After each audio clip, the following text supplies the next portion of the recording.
Hi, welcome to another episode of Managing Well. I'm so excited to share my conversation with Jessie Frechette with you today. We talk about the impact of how we were raised in our family systems and in society and how that comes out in our management styles. Nobody sets out to be a bad people manager. We all want to be effective. We all want to have a great team. And yet some of us fall short and sometimes even cause significant harm.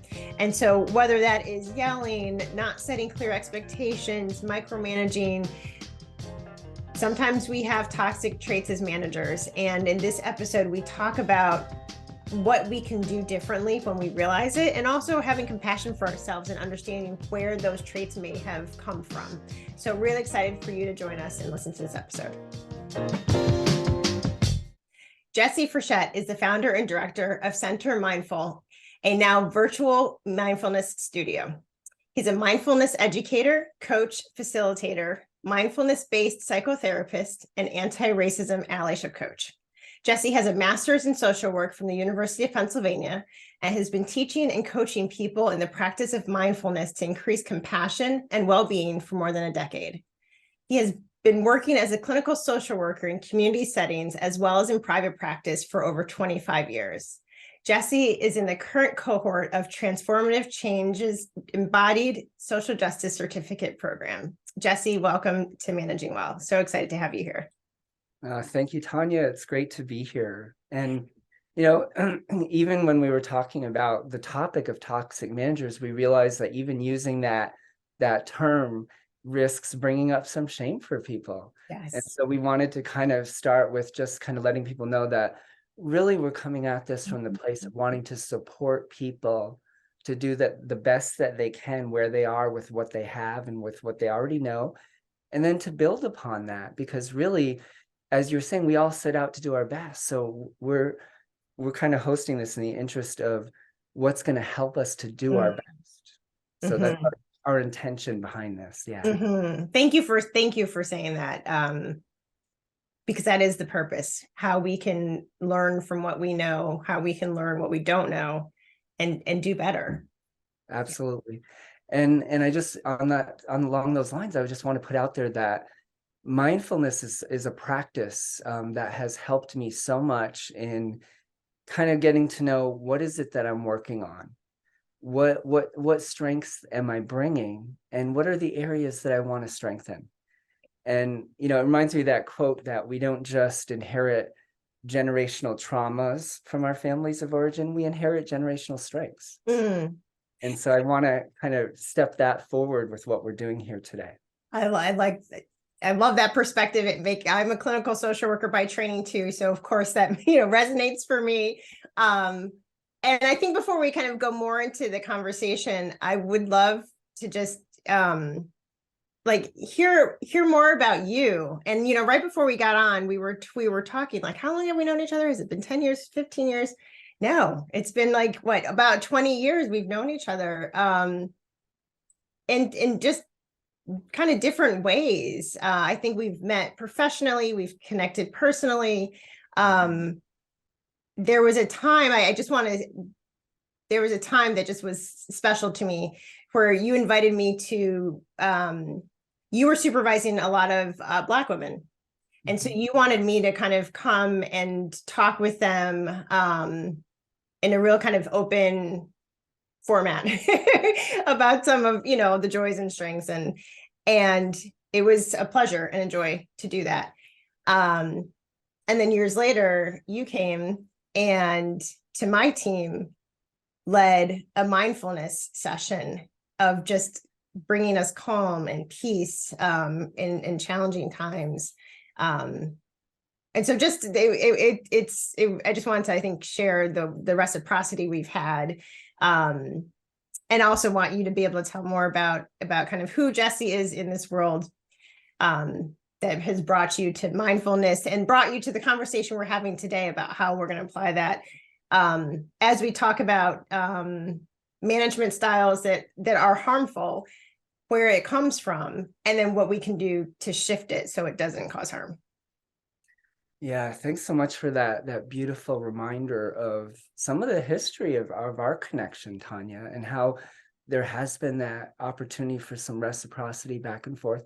And it's interesting because that's actually one of the strengths of a good manager, is recognizing the contributions and the ways that relationships can strengthen the workplace. Mm. People bring their different strengths to the workplace. And, when we look at toxic managers, I just want to touch on one point that reminded me of that. The idea of ignoring people's mutual desire to grow and develop is one of the traits of toxic managers. And I think what you and I just shared is we have found ways of collaborating over the years which honor our desires to grow and develop and share the resources that we have with each other. And think about if in the workplace, if supervisors looked at who's there, who are they supervising, who are the employees, and what are the ways in which the strengths of those employees could help, contribute to the culture of the work setting, rather than it just being a top-down always approach. And as you were saying that, I also was thinking from a management perspective, if you have the idea that you're the manager and you're in charge and you have to take care of everything, and sometimes that comes from a very intentionally controlling place, Sure. and kind of power over people, and then sometimes it comes from a place of it still might be controlling, but it comes from a place of seeing themselves as like, my role is to take care of everybody, which means I have to do it all. Right. Limits the vision and ability to see where we can't do it all. Like, right, I can't be everything to everybody on my team. Like, there are gaps I have, there's skill sets I don't have. That's just human. But if I'm trying to always do it all, I'm going to miss out on bringing in experts like yourself, right? I'm going to miss out on bringing in other resources and other people that my team needs, because I have the idea that I'm the only one who can do it. I love that, Tanya, because it's an example of how we're saying that, when we're being reflective of ourselves as supervisors and managers, rather than coming from a place of shame, let's come from a place of what can I become more aware of here? What is it that what can I hold in awareness, pause and hold in awareness long enough to see kind of like, where is it coming from? Let me reflect on this a bit. And I know it's a bit of a pivot, but I want to pivot because you had asked me to kind of touch in a little bit about who I am and even like how mindfulness came into play. And I think that what you're raising here will allow me to kind of bring that in a little bit. Because I was working in 3 schools in inner city Philadelphia, and these were 3 schools that had a lot of socioeconomic challenges. They were schools in neighborhoods with a lot of socioeconomic challenges. And here I was covering 3 schools and on call for any one of those schools in any given day if there was something that rose to the level of crisis. And over time, I started to feel like this is an overwhelming job. Mm-hmm. How can I stay effective when it's even hard for me to take care of myself in this job? Mm-hmm. That's when I began training in mindfulness, because I knew that I needed something for me first, right? To take care of myself, because you can't pour from an empty vessel. Mm-hmm. Mm-hmm. So I really leaned into mindfulness. I got trained in it through mindful schools. Mm-hmm. And then other mindfulness trainings along the way too, to really kind of, broaden my ability to use it in different settings and with different populations.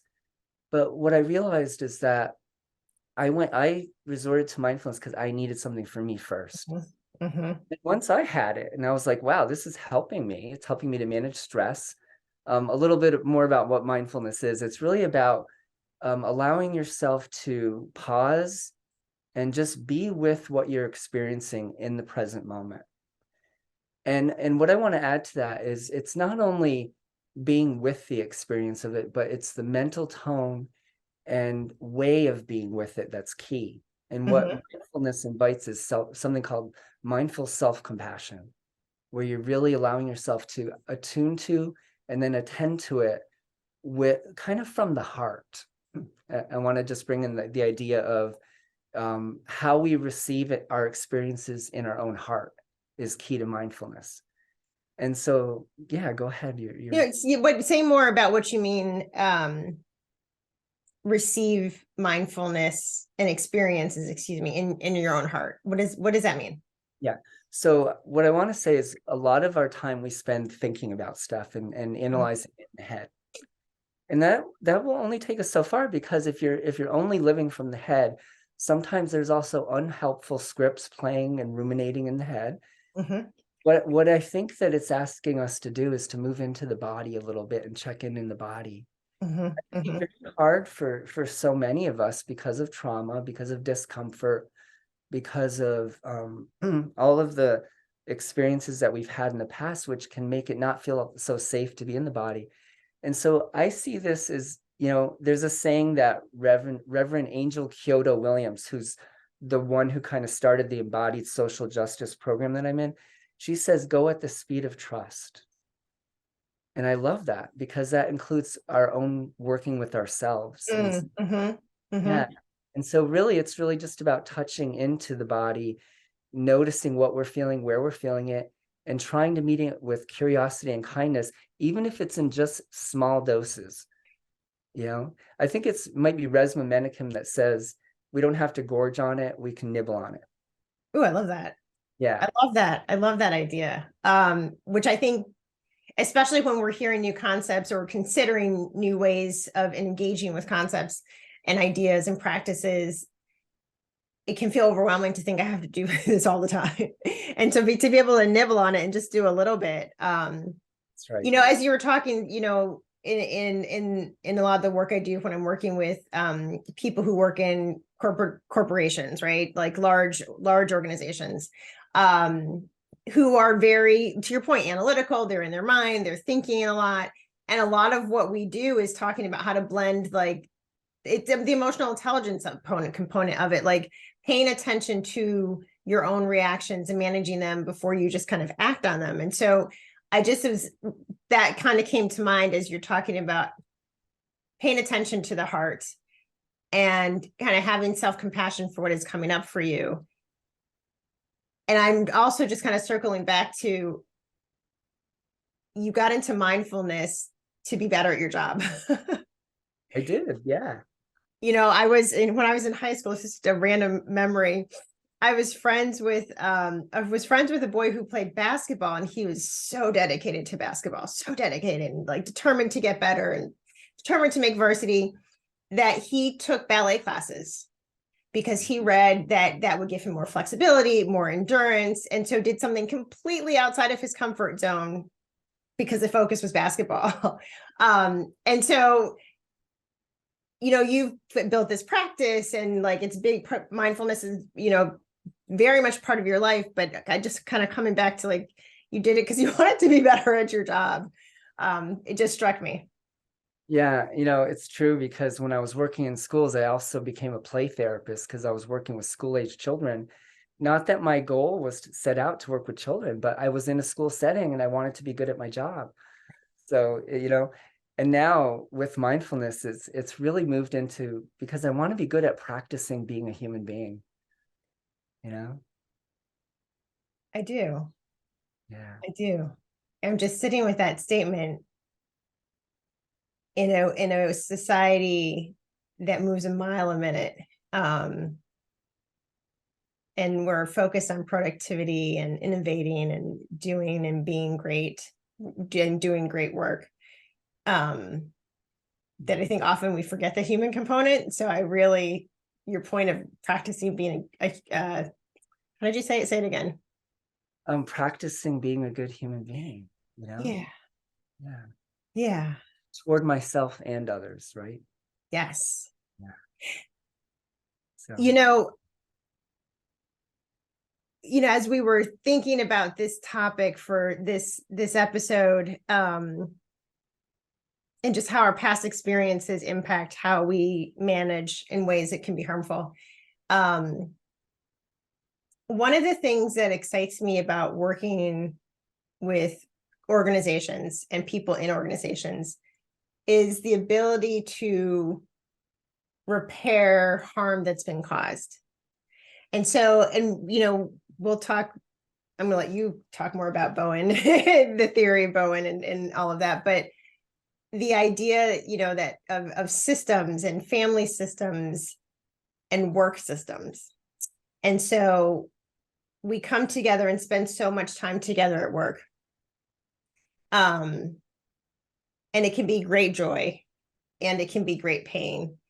And it's an environment, when it has the right support and structure, can hold the pain and the joy and can help people get through the pain to get back to joy.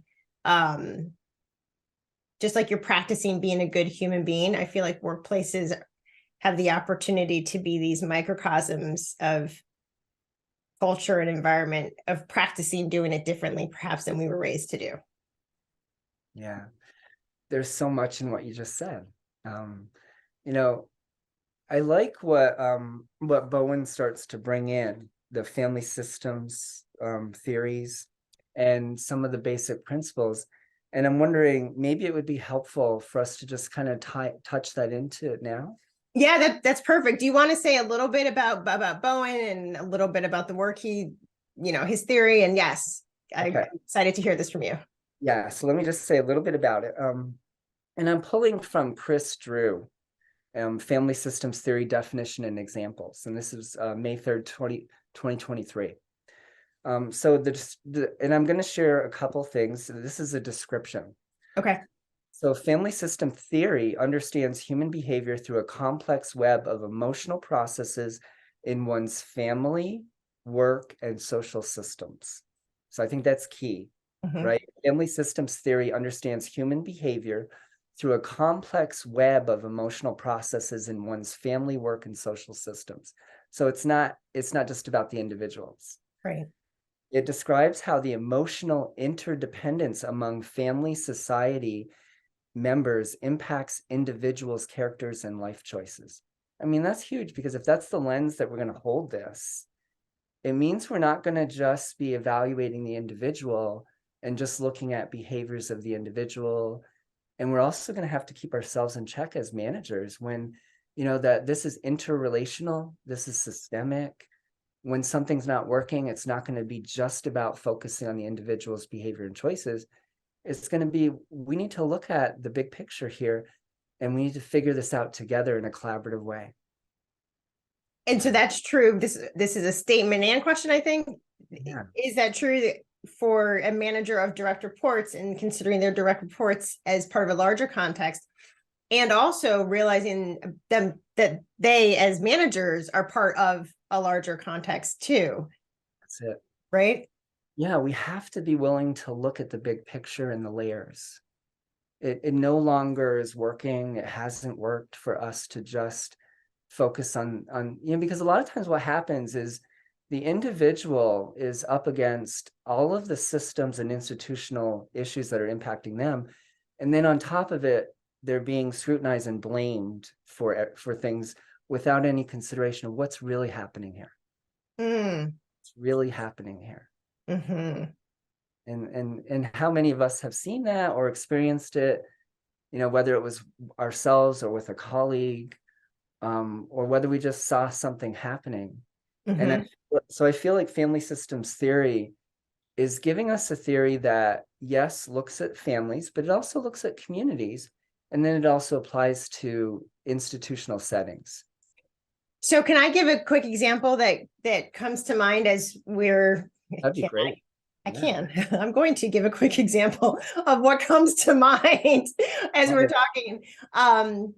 So kind of an outdated perception of women not being interested in being promoted in the workplace or not being committed to work. And I say outdated because I think there's more awareness of the whole systems that are at play, right? But for a long time, like that was a narrative, like, women really aren't interested in getting promoted. Work isn't as important to them as their families. Like it's always a lower priority. And I think what we've seen in more recent years is a greater understanding of the reason for that perception is because women in the US are primarily the caregivers of children, of aging parents, right?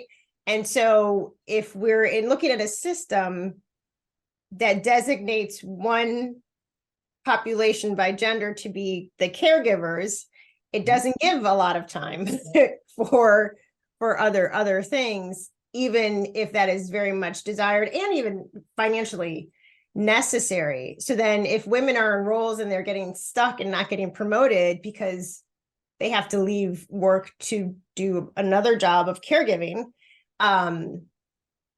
that's not recognized, then they get stuck. And then the default narrative is, oh, okay, well, men care more about work. Men are more committed. Let's give the promotion to the man because they're more available. And if that man is actually partnered with a woman, not even thinking of like, oh, how is that impacting that? Like, it's a bigger ripple effect that I think we're starting to talk about and see. But to your point, it's not the one individual. How do we understand what is the context that individual is in? Yeah, Tanya, it's the same concept of looking at racism, where a lot of historically white folks were looking at the individual stars of incidences, whereas communities of color, people of color, were looking at the constellations that they were very well aware of. And so when another incident happened, it was part of that greater constellation for communities of color, whereas for white folks, it's another incident. And they're oftentimes trying to give perfectly logical explanations, rather than, really kind of listening to what people have been saying for years. And so we know that what we're learning more and more, right, broader and broader, is the need to really look at these things, look at systems, look at institutions, look at history, look at context. It's not helpful just to look at the individual, right? Right. Yeah. And so when we think about, I'm thinking about toxic management style, and I don't even know if that's a fully accurate description. I think,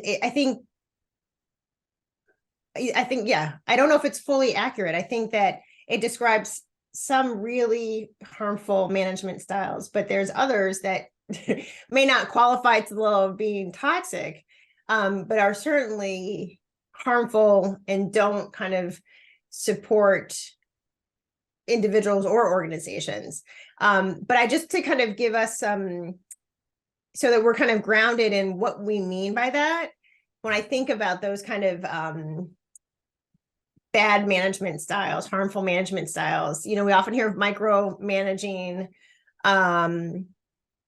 We hear about unfair treatment, like treating one person or multiple people better than others. We hear of really abusive things, like yelling at people, throwing things at people. That might happen less than in recent years as we're more remote, but those things have happened and do happen. Yeah. Those are, so I just wanted to kind of give some flavor to what we're talking about when we're talking about the management behaviors that I want to say, this is what I want to say that we have experienced, that we have witnessed. And I also want to say what we have done. I think it gets really dangerous for us as people managers to only look at how others cause harm and not consider how we cause harm. I think we can, and it doesn't mean we're a toxic manager, but I think there's ways that we can do fantastic work and there's ways we can cause harm. Like both can be true. Well, you've given me some things to kind of help weave some more theory in then. Well, I want to pick up on what you were sharing, Tanya, and add more of the quote unquote toxic behaviors that are some of the ones that the literature looks at. And I'm just going to throw them out there. Micromanaging, of course, is one. Squashing the ideas of others, which is like a top-down approach rather than encouraging ideas from all levels bottom up. Failure to actively listen. Yeah. Ignoring people's natural desire to grow and develop. People are not just worker bees. Being missing in action as especially when things are really needed. Perceptual biases, and this is really important, and we've touched on this already, but there's also something called the fundamental attribution error, which I highlighted it. I just want to share what it is. Mhm. The fundamental attribution error, which is also known as correspondence bias or over attribution effect, is the tendency for people to overemphasize dispositional or personality-based explanations for behaviors observed in others while underemphasizing situational explanations. It's a fancy way of kind of saying what we've been saying, which is where people are there's a bias at play here. And if you're a manager or supervisor and you're not even aware of the bias and you're running with it, and it's oftentimes influenced by overemphasizing the behavior of an individual and not even considering situational explanations.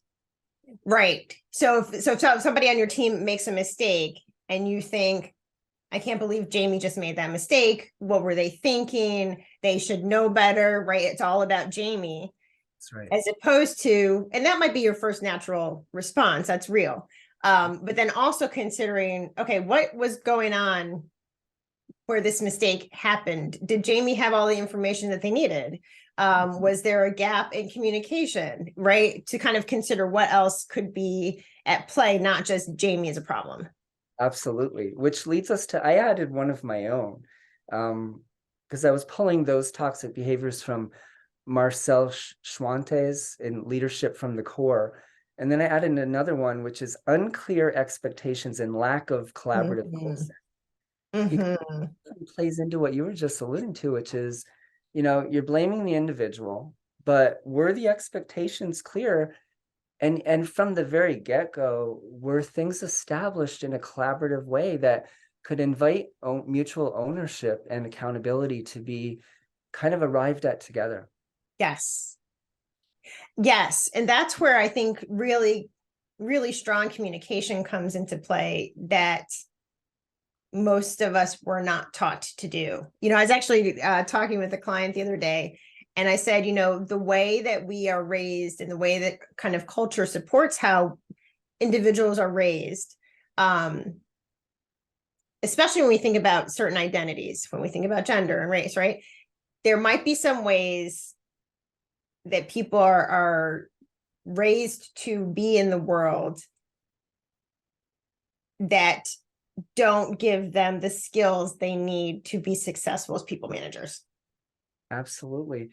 And even what is successful, right? Even how, like, when you're looking at what's deemed successful in terms of traits and style of management, we've talked to, you and I were talking a little bit about sibling birth order, right? Yes. Yes. And so when we think about, the literature says that, firstborns or oldest children, or maybe even like only children, tend to have a tendency towards leadership. And so, and their leadership style might be different than, let's say, somebody who's, I'll speak from my own experience, that being the youngest of 9, I found myself in a leadership role when I was a program supervisor, and I had I would say about 30, a little over 30 staff I was supervising in 42 different schools. And what I realized, from looking at this literature for today's podcast, I realized that one of the risks that I was in as a youngest was that I am more kind of like prone to the impact of groupthink. Because, especially being the youngest of 9, my style is going to be to kind of have the feelers out for, how's the group being impacted? What do people think? Like, how is this going to go over? And so that's different from, let's say, somebody who, maybe is an oldest child who maybe is kind of used to other people following them and used to just kind of making choices and decisions coming from a clearly grounded place of, this is what I think, this is what I want. And so I'm at risk, as in a leadership role, I'm a little bit at risk of, being viewed not so much as a leader as more of a group think or as a follower. style wise, what I found for myself that helps me with that is I'm aware of it. Mhm. I also recognize that one of the strengths side of that is that I do try to collaborate with the group, all levels of staff. I do try to really not just roll out decisions. I let people know what the expectations and goals are from if they're coming from the top, but then I try to work with everybody together to really develop some of those goals and some of the expectations so that we can kind of give feedback to the top and say, this is what we're seeing as well. And we think that there's some value in this feedback as you're trying to kind of move forward with this. And oftentimes I find that direct workers will see things that most impact their work that people, kind of at top levels of management hadn't even considered. Yep. In the end, it's going to lead to more effective work, and it's going to lead Mhm. to more Mhm. productivity, and it's going to lead to a better morale because people Mhm. are being considered. So, Mhm. but yes, being the youngest of 9 might mean that my leadership style, is not maybe, I don't know if it's not as commanding, or I don't even know what words to use, but I will say that my power is not so much power over, it's really more power with. Right. Right. And that's sort of natural for me. It's just natural. No, that was a such a great illustration of how your recognition of the impact of your birth order and how you navigated just being the youngest of 9, right? And the lessons that you learned that you've carried into adulthood, right? And I think that is the piece of, when I think of our management styles at work, I think of how influenced we are by our families. I think of how influenced we are by schooling. All of the years before we become a people manager, like, has such a great impact on us. And so I think when we can be introspective and have some awareness of, like, okay, wait, how did I learn to delegate? How did I learn to delegate? How did I learn to communicate? How did I learn to listen to people? How did I learn to seek consensus? Are these things that I've learned? Are these things that I've considered? How did I learn to give orders and expect them to be followed? Like, how did I learn what I'm doing in management? Because most of us learned it from childhood, not from management. And so I think just having that awareness is so key to your point, Jesse, because then we can use the strengths that we learned, and then the things that we're doing that don't work, we can have awareness so that we can change them. Yeah, and as you were sharing that, Tanya, I was realizing that part of what I was up against in the workplace is that higher level managers are going to look at my leadership style through one lens, and then, colleagues and direct workers and staff at all levels are going to look at my management style in a different way, through a different. Mm-hmm. And so if you're in a middle management position, it's different than if you're C-suite. And so really, here again, it comes back to not just looking at the individual, but looking at the context, the system, the institution. And I want to tie that back to another part of family systems theory. The assumptions of family systems theory are the family is a complex emotional unit.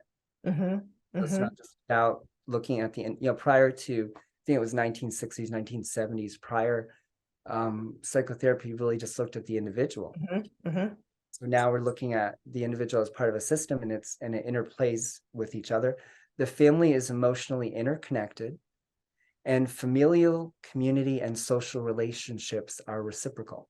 Mm-hmm. That certainly applies to the work setting, that relationships are reciprocal. And so you have to look at what's really going on here. One of my friends and colleagues, I think you know them too, Elizabeth Byrne, talks about managers make the weather. So to your point of like the interconnectedness of emotions, like that leaders and managers, when you are having a grumpy day and your grumpiness is on display, that affects everybody around you. Now all of a sudden it's a cloudy day for everybody because they don't know what to expect or what is going to come their way, or are they going to get barked at, or or you come with sunshine. It's sunshine for everybody. They might have their own personal stuff still going on, but they'll know that the workplace and interacting with you is going to be a much easier day. So to your point about the emotions being interconnected. Yeah, and Tanya, in mindfulness, we talk about that as co-regulation. Okay, say more. Yeah, so part of mindfulness is working with your own system, and that includes our stress response system, where we can go into fight, flight, freeze. Mm-hmm. Now there's also a fourth one that's known as either fawn Mm-hmm. or kind of like accommodate. It's for lack of, Mm-hmm. Mm-hmm. or appease. So flight, fight, freeze, or appease is the way to say it. And so, when I think about co-regulation in the workplace, the first part of mindfulness is working with your own system, noticing when you're triggered by something, noticing the unhelpful stories, pausing, noticing how it's showing up in the body. And a lot of times you'll feel a tension or a constrictedness. You'll feel that in your system. And so when you don't have that awareness and you're in your work setting, the weather is being impacted by everybody's ability to regulate or their level of dysregulation. And to regulate, you mean, what do you mean? Yeah. So when I'm regulating, really what I'm doing is I'm pausing and noticing what I'm experiencing as I'm experiencing it. I'm meeting it with self-compassion, because it might be something really hard. It might be something where maybe I experienced a microaggression, right? That's really hard. And so I want to meet myself with care and compassion first. Step. I don't want to go to a place of blame or a place of shame, or feeling like I'm not enough because I'm experiencing this. It's not an opportunity to then berate oneself for falling short. It's not about that. It's really about just attuning to and attending to with care whatever your experience is. And so that's the invitation. That's the first step, to meet yourself with kindness and compassion. And then from there, you might get support from a colleague, right, or friend. You might make some choices when you feel, calmer, when you feel more regulated. You might make some choices, because a lot of times when we make a choice, when we're in that state of fight, flight, or freeze, we don't have the best ability to access the part of our brain that helps us make logical and rational decisions. Granted, the emotions of what you're going through are valid. So it's not like we're saying you need to invalidate that or it's not like it's not it's not important to feel what you're feeling. It's just that you want to stay in choice and voice. Yeah. So a lot of times, healing and true, I guess, liberation is when we feel like we have choice and voice in situations. And in order to do that, sometimes we need to pause and take a moment, because otherwise we might be just reacting. We want to feel like I have choice and voice in my responding. And so it's not about feeling like you're wrong for having those emotions for whatever happened. Not at all. In fact, those emotions are really letting you know something wasn't in alignment for you. Good.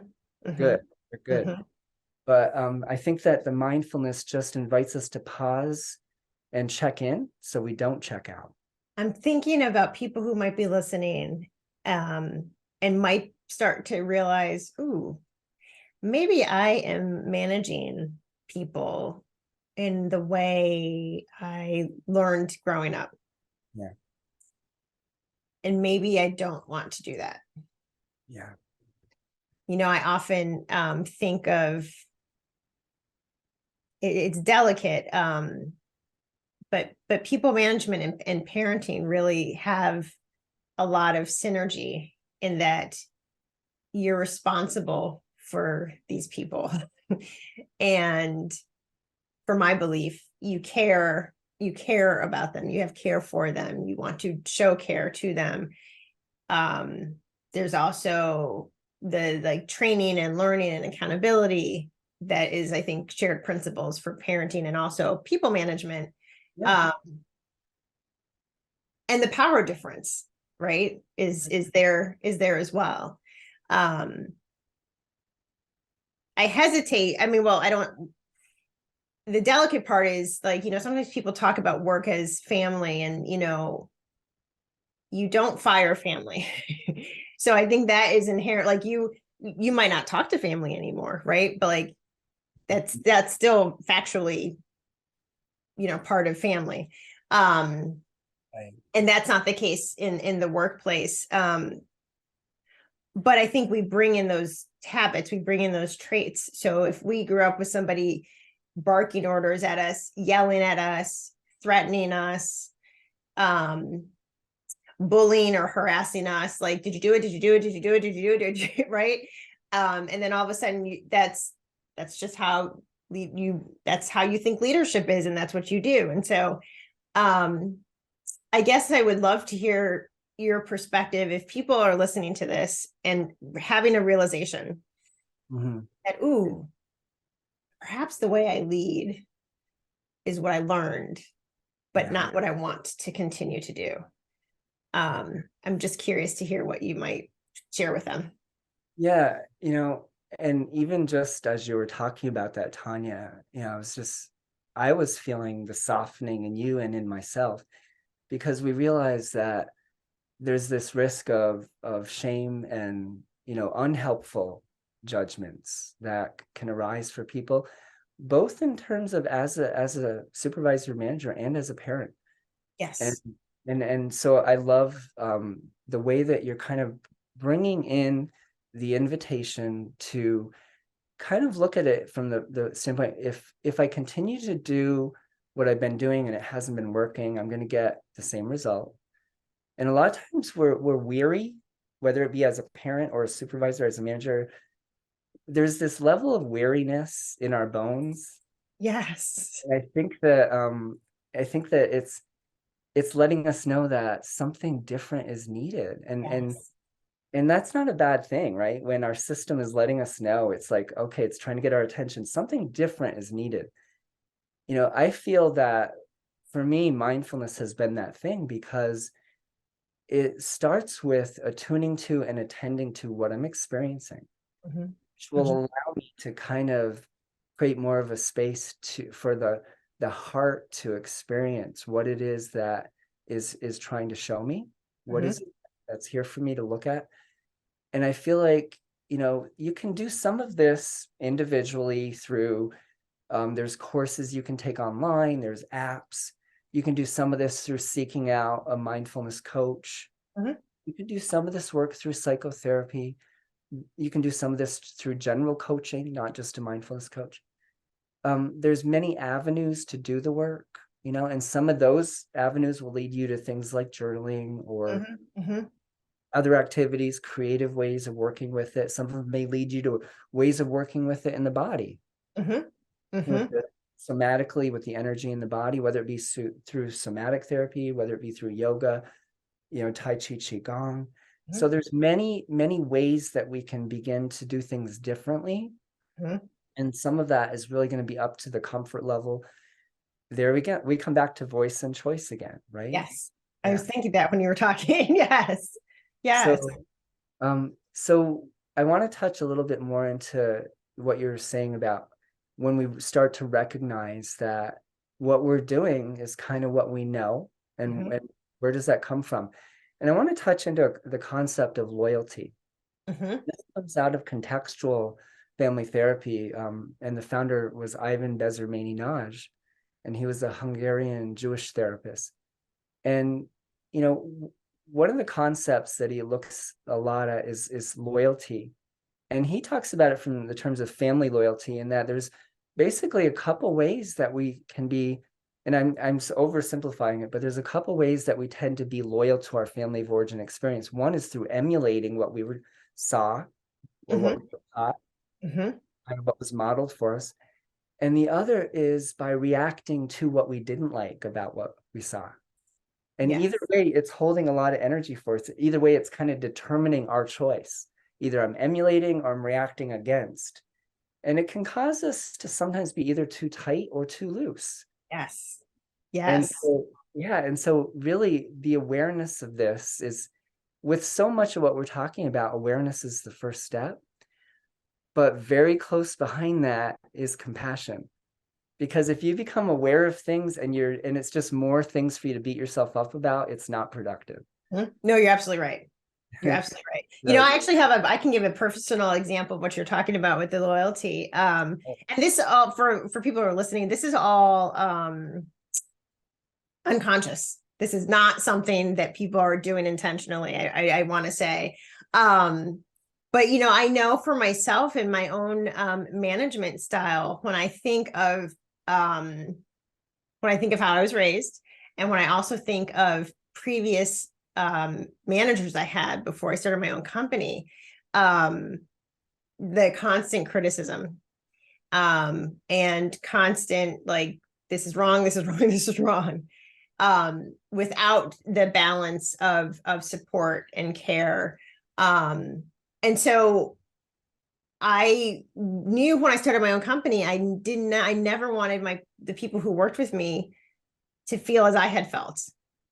And so I worked really hard to make sure that people felt seen and that they felt cared for, that they knew how valued they were. And so, like, to your point, Jesse, like my reaction, like going the opposite way on the pendulum, I have no regrets of that. However, I did not have the awareness of what also was missing. And so that awareness came, to your point, Jesse, through coaching. And so what was missing from my end as a leader was accountability. I was so focused on making sure that people felt cared for that I was not doing the accountability part, which is necessary, right? Both are necessary. And so then then it took time, right? To like, okay, how do I weave in accountability, still want to demonstrate the behaviors that, you know, people feel cared for. But that never would have happened had I not had the awareness, which did not just happen one night. It came through, because, you know, I have a coach. It came through coaching, and then making the changes as a result. So I appreciate you kind of laying that out for us. yeah, and I appreciate that example, that personal example, Tanya, because I think it just gives other people permission now to really reflect on, you know, what are their areas of growth without shame, you know, just like, and I love your example also because it allows us to say that accountability can be a form of care, right? Yes. Yeah. Yes. Yeah. Yes. And when it's done, to one of your points earlier, where expectations are clearly laid out, communicated clearly, you check for understanding that they have the expectations, that they have the support to meet them, right? Right. And then the accountability, And right? if we bring an example kind of from family dynamics, it could look like when parents are high on praising their children for everything, and then the child becomes dependent on that praise for a sense of self-esteem. Right. Very Right. well intentioned, you know, we can see how, you know, that's so well intentioned. Like what's underneath that is good intentions. And then the impact might be different, and it's not the impact that anybody intended. And so when we learn about this, when we start to, you know, however we learn about it, it's just an opportunity to say, oh wow, yeah, I had no idea that could be an unintentional outcome or impact. So what needs to happen? Mm-hmm. Needs to, you know? Mm-hmm. And of course, taking that to therapy, taking it to coaching, taking it to having conversations with other parents, maybe, because there's a lot of wisdom coming from, Mm-hmm. you know, other parents as well. So there's many ways that we can meet those needs. Yeah. Yeah. You know, I was thinking, as you're talking about other parents, and also the support of other managers. And I feel like, you know, when I think, you know, I have teenagers, the support I've had from other parents along the way who are at the same parenting phase, their kids are at the similar age, is invaluable. That's right. And parents who are at a phase beyond me, where their kids are older, is another like incredible, valuable relationship and source of support. And so when I think about managers, the value of, you're talking about awareness, and compassion for yourself as you're trying to make change, and then realizing what kind of behaviors, the ways you can get support to make those changes, to have peers like managers that are your peers that are about your same level, and who might be struggling in the same way as you, as well as those who are not, who have the skills that you are like, oh, how do you do that? How is this working for you? And like to like really get support there. And then I would also say to be able to have support from somebody who's more advanced in their career and who has been managing people longer. Because again, that I think is really, really invaluable. I know we're close on time, Jesse, so I just wanted to see before we kind of wrap up, if there's anything that you, at this point, in your career, is there anything about leadership that you wish you had known earlier? Yeah. So for me, there's three things coming together. One is the importance of having a mindfulness practice. It just is, because our ability to regulate ourselves and our ability to be in helpful co-regulation with others is so important. It helps determine the weather of the environment that we're in. So that's one. Another is just being able to do a little bit more of somatic work, meaning checking in with what am I feeling in the body? Where am I feeling it? What does that feeling need? Really learning to attend with my heart to what I'm experiencing. And the last one is the importance of diversity, equity, inclusion, and belonging, because, when you're in supervision and in management, I think there's this sense of, if I really want to be effective in this role, it's important for me to know a lot. It's important for me to know about the histories. It's important for me to know about institutional and systemic impacts on individuals. And, it's interesting. I'm a gardener, Tanya. And wherever I've lived, I've gardened differently. When I lived in Arizona, I had a cactus garden. I've lived in Florida. I've lived in different areas. But I don't take my same gardening techniques and say all of the plants must obey according to the rules that me as a gardener and what I'm aware of. What I do is I continue to learn how to be a better gardener with whatever type of plants, with whatever type of environment that I'm living in. And the onus is on me. And then I start to see better results. And I start to appreciate that I'm a more effective gardener. Jesse, thank you. That is a perfect ending to a really rich conversation. And I have always, in the time I've known you, I've always been so struck with a quiet strength is how I think of you. Your warmth and knowledge and kind of the depth you go to help people connect to themselves and to each other. So I really appreciated our conversation and really grateful for your time. Thank you. Thank you, Tanya. And I could reflect that right back to you. And not only do you have that quiet strength, but you have a little bit louder strength too, which I think is needed.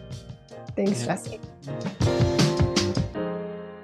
Thank you for listening to Managing Well. Please be sure to rate, review, and subscribe wherever you get your podcasts. If you want to learn more about today's episode, go to theladipogroup.com/podcast for a worksheet on today's episode. A special thanks to my podcast team and the Ladipo Group who supports this show. Managing Well is produced and edited by Black Faves Brand Studio. I'm your host, Tanya Ladipo. If you have any questions or topics you want to discuss, email me at managingwellpodcast@theladipogroup.com.